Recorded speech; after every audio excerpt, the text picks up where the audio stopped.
میرا سوال یہ ہے کہ کیا کسی ایک امام کی بات ماننا ضروری ہے یا وقت کے ساتھ تبدیل بھی کیا جا سکتا ہے؟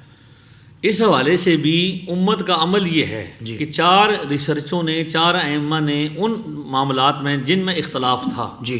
دنیا کے سامنے اپنی اپنی ریسرچ پیش کی، اور امت نے اس بات پر اتفاق کر لیا کہ اب مسلمان قیامت تک جتنے بھی آئیں گے ان 4 ریسرچوں میں ایک ریسرچ پر عمل کریں گے۔ صحیح، یہ تقلید اور تھوڑا سا لفظ ہے نا عربی زبان کا ہے، تو جب ہم اس کی تشریح کرتے ہیں کہ تقلید کا معنی یہ قلد یقلد تقلیداً سے مصدر ہے، تو تھوڑا سا اجنبی چیزیں ہمارے، کیونکہ اب لوگ جو ہے نا وہ انگریزوں کی زبان زیادہ آسانی سے سمجھتے ہیں، اس لیے ہم نے کہا کہ یہ 4 ریسرچر ہیں، حقیقی معنوں میں 4 ریسرچر ہیں، انہوں نے پوری ایمانداری کے ساتھ اخلاص کے ساتھ اپنی اپنی ریسرچ دنیا کے سامنے پیش کر دی۔ سبحان اللہ۔ اب ضروری ہے کہ ان میں سے ایک ریسرچر کے پیچھے بندہ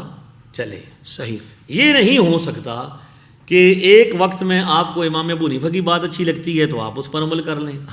دوسرے ٹائم آپ کو امام شافعی کی بات پسند آتی ہے، تو یہ تو ہو گیا نفس پرستی۔ اچھا، جو آج کل یہ چاہتے ہیں کہ بھائی آپ کو جو مرضی لگتا ہے آپ اس پر کیا کر لیں، عمل کر لیں۔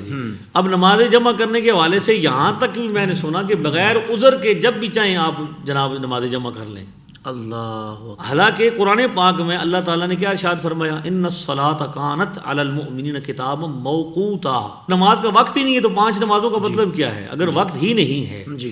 تو لہذا یہ ہے امت کو آپ یوں سمجھے کہ مذہبی بے راہ روی کی طرف لے کے جانا۔ بالکل صحیح، بالکل کہ ٹھیک ہے جی مسلمانوں کا کوئی نظریہ ہی نہ رہے، کوئی عمل ہی نہ رہے، جس کا جو جی چاہ آتا ہے وہ عمل کرتا رہے، نتیجتاً امت ایک کیا ہو جائے، جو بدی ہوئی اور ایک متحد امت ہے وہ کیا ہو جائے، انتشار اور افتراق کا شکار ہو جائے۔ لہذا یہ ائمہ نے اس پر کتابیں باقاعدہ لکھی کہ یہ واجب ہے کہ ایک امام کی ریسرچ پر عمل ہوگا۔ صحیح، الحمدللہ دنیا میں سب سے زیادہ یہ غیر بھی مانتے ہیں، غیر کے مقلدین بھی یہ بات مانتے ہیں کہ سب سے زیادہ جس ریسرچ پر عمل ہوتا ہے وہ امام اعظم ابو حنیفہ کی فقہ ہے۔ واہ واہ واہ، ان کی ریسرچ پر عمل ہوتا ہے۔ لہذا یہ نہیں ہو سکتا کہ ایک وقت میں آپ امام شافعی کی بات مانیں، ایک وقت میں، یہ تو پھر وہی ہوا کہ پھر ڈائریکٹ بندہ پھر کر لے، خود ہی ریسرچر بن جائے نا۔ تو الحمدللہ ان 4 ائمہ کے بعد امام طحاوی نے بھی دعویٰ نہیں کیا کہ ہم کوئی ریسرچ پیش کریں، بلکہ امام طحاوی اور امام بیہقی رحمۃ اللہ علیہ محدثین یہ احناف میں اور وہ شوافع میں، صحیح، امام طحاوی احناف میں اور امام بیہقی شوافع میں، وہ درجہ ہے ان کا کہ اگر یہ کسی الگ مذہب کی بنیاد رکھتے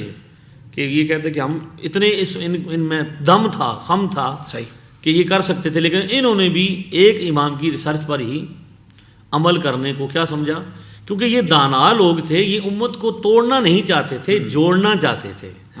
لہذا آج بھی الحمدللہ یہ بر صغیر پاک و ہند میں تو ایک ہی امام کی ریسرچ پر عمل ہوتا ہے، حنفی ہی ہیں الحمدللہ، بڑے بڑے اولیاء احناف رہے ہیں۔ اب ایک بندہ کہتا ہے جی مجھے یہ پسند نہیں، مجھے یہ ریسرچ پسند، تو پھر وہ اس ریسرچ کے جواب میں کچھ لائے بھی تھے نا ہمارے پاس، واہ واہ واہ، جواب میں کیا لے کے آئے گا، بس صرف باتیں یا گفتگو، تو اس کا تو کوئی پھر اثر نہیں ہے۔ لہذا آپ کے سوال کا جو جواب ہے وہ یہی ہے کہ ایک وقت میں ایک امام کو فالو کرنا ہی کیا کہتے ہیں شرعی لحاظ سے بھی ضروری ہے، اور عقلی اور پریکٹیکلی بھی، فطری طور پر بھی ضروری ہے کہ ایک وقت میں ایک ہی ریسرچ پر عمل ہوگا تو کیا ہوگا،